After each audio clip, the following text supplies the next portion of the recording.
Let's talk about the hoarding though, because so I think this is a fundamental question. I don't know that conservatives disagree with this all that much. I mean, we look at corporate cronyism, not something we like. I think we attribute different causes for the hoarding of opportunity, and perhaps different, well, certainly different solutions as well.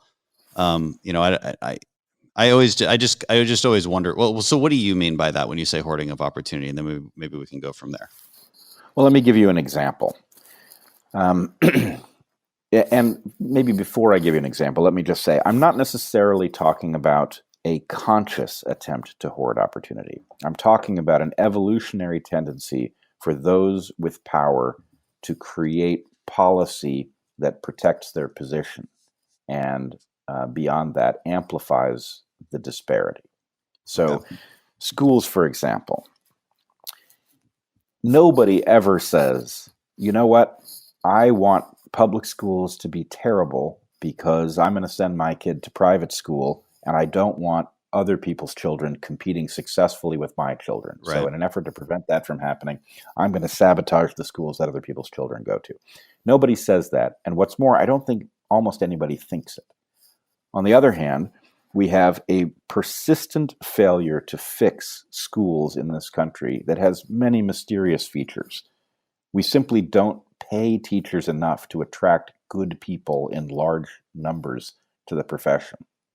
And I can tell you, as an educator, having cruddy people at the head of the classroom is a terrible error, right? It hobbles us nationally. We would be much better off to pay enough that people who really knew something deep and were passionate would be teachers. Maybe not even permanently. Maybe they would be teachers for 5 years or 10 years and they'd move on to something else.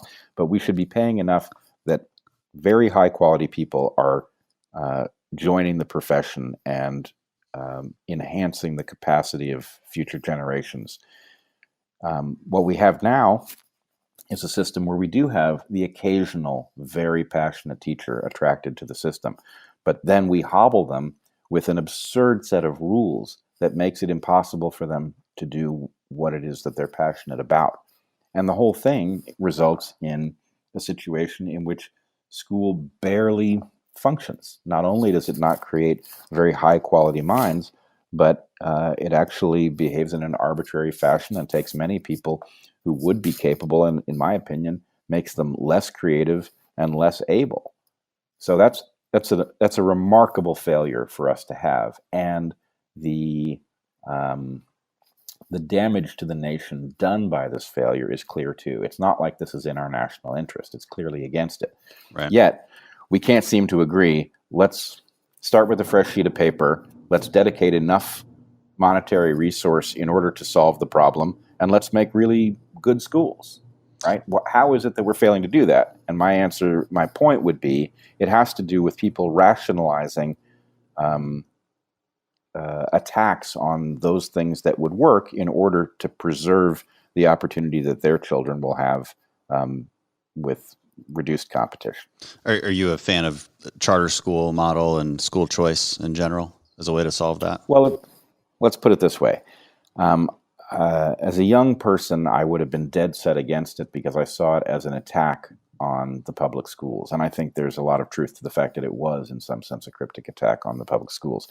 That said, I'm not sure that you couldn't build a good system with that. And I've seen, in a number of cases, I've seen things that I believe started out as predatory actually evolve into viable solutions. So I'm open to anything that works. And I'm frustrated enough at the nature of school as we find it that I think the solution will have to be, it's not going to be an infusion of cash into public schools. That won't work. It's going to have to be Right. something that looks like a rethink.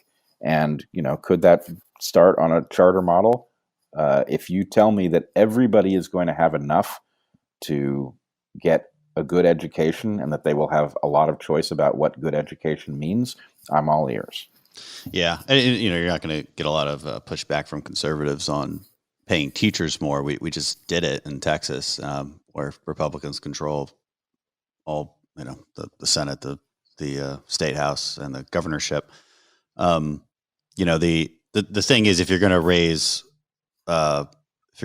wages, and again, I think we should, then we also have to lessen the stranglehold that the unions have on this profession, and allow bad teachers to be fired. Just like, because one of the most demoralizing things for anybody, whether it's teaching or anything else, is when you see people who totally underperform and are bad at their job, stay on the job, while you outperform and do the right thing. Yeah, it's a disaster.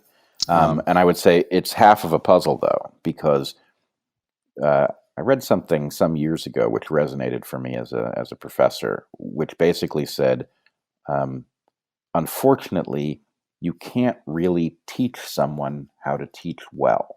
That the data apparently suggest that people either have a knack for figuring out what other people are hearing and for innovating ways of conveying material to them, or they don't. And if you take a bad teacher, there's no amount of teacher education that fixes the problem. So yes, we have to be able to get rid of bad teachers. We also have to be able to attract people for whom it ought to be their calling. Yeah. And if you do both those things, if you attract really good people and you get rid of the bad people, we could have glorious schools. And we're foolish not to, because, well, at some level in the streets today, you're seeing the result of bad schooling.